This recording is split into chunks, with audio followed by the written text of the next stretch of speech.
नमस्ते दोस्तों, welcome to lifestyle and homeopathy and this is Sakshi. तो आज हम बात करेंगे किडनी स्टोन्स के मेडिसिन के बारे में। तो सबसे पहले बात करते हैं कि किडनी स्टोन बन कैसे रहा है।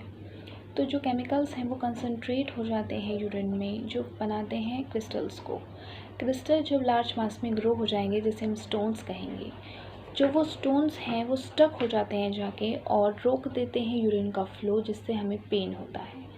उसके बाद कुछ जो स्टोन्स हैं वो कैल्शियम जब कंबाइन होगा फॉस्फेट्स या ऑक्सलेट्स के साथ जब भी फॉर्म होंगे, जिन्हें हम कैल्शियम ऑक्सलेट स्टोन या कैल्शियम फॉस्फेट स्टोन्स बोलते हैं। उसके बाद जब बॉडी में यूरिक एसिड का लेवल इंक्रीज़ हो जाएगा तब भी हमें स्टोन हो सकता है। उसके बाद हमें सिर्फ किडनी स्टोन को ही प्रिवेंट नहीं करना, जो इस चीज़ को बना रही हैं, जो इस चीज़ की फॉर्मेशन कर रही हैं, उस चीज़ को भी प्रिवेंट करना है। जो पहली मेडिसिन है वो है berberis vulgaris. Berberis vulgaris mainly left kidney stone की मेडिसिन है। अगर किडनी में कटिंग टाइप का पेन है, मतलब काटने वाला दर्द है, उसके बाद जो किडनी का आसपास का एरिया है वो सुन्न हो जाएगा। यूरिन जो होगा वो ग्रीनिश कलर का होगा और यूरिन के साथ साथ म्यूकस भी आएगा। उसके बाद रेड जेली लाइक सेडिमेंट्स भी दिखाई देंगे यूरिन में। उसके बाद जो यूरिन करते समय पेशेंट की थाई में भी पेन रहेगा। पेशेंट को ऐसा लगेगा जैसे ब्लैडर अभी भी फुल है, पूरी तरह से खाली नहीं हुआ है, कुछ यूरिन उसमें बाकी है। पेशेंट ज़रा सा भी हिलेगा डुलेगा, उसका जो दर्द है वो तेज़ हो जाएगा, और जब पेशेंट बैठेगा और जब खड़ा होगा तब उसका दर्द बढ़ जाएगा। उसके बाद बर्बेरिस वल्गैरिस ड्रॉप्स भी आती हैं, कुछ SPL ड्रॉप्स और रेकविक की ड्रॉप्स हैं, इसको भी हम ले सकते हैं। 10 to 15 ड्रॉप्स हमने लेनी है 1/4 ग्लास ऑफ वाटर में, एवरी डे लेनी है। एवरी 2 आवर्स भी ले सकते हैं इसको। अगर आपको ज़्यादा पेन है तो 2-2 घंटे बाद भी इसको ले सकते हैं। उसके बाद बात करते हैं कैंथारिस की। कैंथारिस में कांस्टेंट अर्ज है यूरिनेशन की, मतलब कि अर्ज होगी पेशेंट को बार बार यूरिनेशन करने की। उसके बाद इसमें ड्रॉप बाय ड्रॉप यूरिन आएगा, मतलब बूंद बूंद यूरिन आएगा, और यूरिन के साथ साथ क्या है, ब्लड भी आएगा। इसमें बर्निंग होगी और कटिंग पेन होंगे यूरिन करने से पहले और यूरिन करने के दौरान। उसके बाद पूरी बर्निंग रहेगी, इसमें जो रीनल रीजन है उसमें पूरी बर्निंग रहेगी, और जो इसमें सेडिमेंट्स होंगे वो ब्राउन कलर के आएंगे यूरिन में।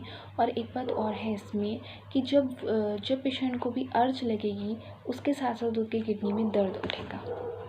तो अब हम बात करते हैं लाइकोपोडियम की। Lycopodium mainly right sided remedy है, जैसे कि बर्बेरिस लेफ़्ट किडनी के लिए है तो ये राइट किडनी के लिए है। इसमें 4 से 8 बजे के बीच में पेशेंट की कंप्लेंट बढ़ जाएगी, मतलब पेशेंट का दर्द बहुत ज़्यादा बढ़ जाता है, और यूरिनेट करने के बाद पेशेंट को आराम मिलता है। अगर डायबिटिक पेशेंट है तो उसको जब यूरिन आएगा तो उसमें ग्लूकोज़ की भी कुछ मात्रा हमें मिलेगी। उसके बाद जो यूरिन का कलर होगा वो मडी कलर में होगा और रेड सैंड होगा यूरिन में। उसके बाद बात करते हैं, इसके जो मेन सिम्टम है वो है पोलीयूरिया। पोलीयूरिया का मतलब है पेशेंट रात को उठेगा और लार्ज क्वांटिटी में वो यूरिन पास करेगा। ऑल्दो जो उसका नॉर्मल डे टाइम का रूटीन जो होगा वो यूरिन नॉर्मल आएगा, बट रात में वो ज़्यादा क्वांटिटी में यूरिन पास करेगा। उसके बाद अगर पेशेंट ज़्यादा देर तक यूरिन रोक के रखता है तो उसको स्वेटिंग बहुत ज़्यादा होता है। अब बात करते हैं नेक्स्ट मेडिसिन के बारे में, कॉकस कैक्टी। इसमें किडनी स्टोन के साथ साथ यूरिक एसिड लेवल जो है वो भी इंक्रीज़ रहेगा, डार्क कलर्ड यूरिन रहेगा, और पूरे यूरेथ्रल रीजन में बर्निंग पेन होगा। दर्द में जो किडनी का दर्द जाएगा वो ब्लैडर तक जाएगा और ब्लैडर से लेकर नीचे थाई तक एक्सटेंड होगा। उसके बाद यूरिन में कुछ मात्रा में एल्बुमिन भी प्रेजेंट होगा। इसमें भी कैंथारिस जैसा है, urging to urinate but inability to pass urine, क्योंकि इसमें इनएबिलिटी इसलिए है क्योंकि इसमें लार्ज क्लोट जब तक उसका नहीं निकल जाता ब्लड का, जब तक वो कांस्टेंट अर्ज रहेगी, लेकिन जब तक लार्ज क्लोट नहीं निकल जाता तब तक वो यूरिनेट नहीं कर पाएगा।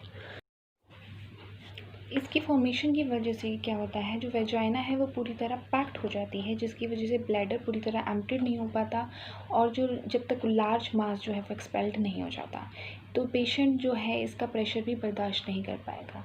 तो अब बात करते हैं किडनी स्टोन्स में क्या चीज़ें आपको अवॉइड करनी है और क्या चीज़ आप ले सकते हैं। तो सबसे पहले drink at least 2 litre water in a day, that is 8 ounce glasses. उसके बाद बात करते हैं कुछ हेल्दी प्रोटीन्स की। आप हेल्दी प्रोटीन्स ले सकते हैं, बट कुछ एनिमल प्रोटीन्स हो गए, जैसे कि सी फूड हो गया, नट्स हो गए, ये चीज़ें आप बिल्कुल मत लें, क्योंकि ये जो यूरिक एसिड का लेवल है उसको बूस्ट अप करती हैं।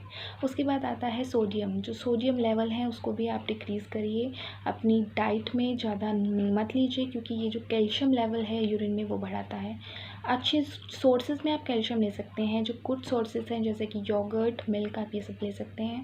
फिर सिट्रस फूड्स जैसे कि ऑरेंजेस, लेमन्स, ये ले सकते हैं। और स्पिनच हो गया, चॉकलेट्स हो गई, नट्स हो गए, टोमेटो हो गए, बीट रूट हो गया, ये सब आप अवॉइड कीजिए। So thank you so much for watching and do like, share and subscribe to my channel.